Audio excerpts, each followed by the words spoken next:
सर्वप्रथम नीलम गोरे यांनी आदरणीय उद्धव साहेबांवरती जो आरोप केलेला आहे तो बिनबुडाचा आहे.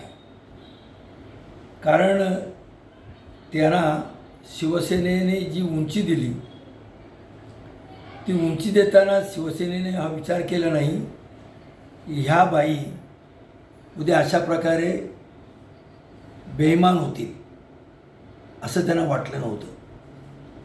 आणि त्यांनी जो आरोप केलेला आहे तो आरोप धादांत खोटा आहे. कारण अशा प्रकारे कुठलीही गोष्ट शिवसेनेत, आता मी जुना शिवसैनिक आहे, मी तर नोकरी करणारा माणूस होतो.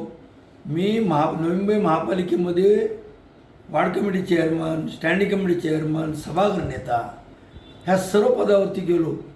माझं मला कुठं पक्षाने विचारलं नाही तू किती कमवतोस, किती कमवलंस, आमच्याकडे दिलंस, कधीच नाही.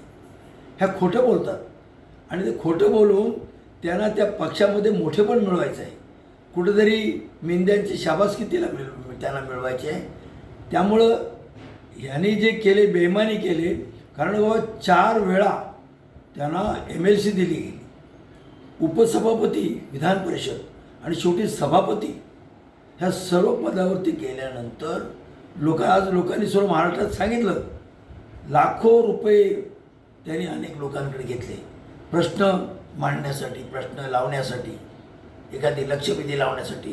लोकांना उद्धव साहेबांकडून आमदारकी मिळवून द्यायची, त्यासाठी त्याने पैसे मागितले, ज्यांना आमदारकीची उमेदवारी पाहिजे.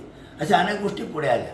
म्हणजे तुम्ही असं बेईमानीने वागायचं आणि त्या जे पक्षप्रमुख आहेत त्यांच्यावरती आरोप करायचे, हा खऱ्या अर्थाने एक बेईमान. आता माननीय शरद पवार साहेबांनी तर काय बोलायचं, त्यांनी एका वाक्यात सर्व उतरवले. काय उतरवले ते मी बोलत नाही. सर, तुमचा अनुभव काय नीलम गोरेंबाबत? तुम्ही माझा अनुभव असा आहे, मी तो आज सामनातून दिला, मी मुद्दाम सामनाला फोन केला. माझा अनुभव असा की गोरेताई ह्या ज्या वेळेला आम्ही एखाद्या कार्यक्रमाला मी बोलत, कारण मी 32 वर्ष या ठिकाणी महिलांसाठी हळदी कुंकू केलं. त्या अनेक वेळा आल्या की त्यांचं पाकीट ठरलेलं असायचं.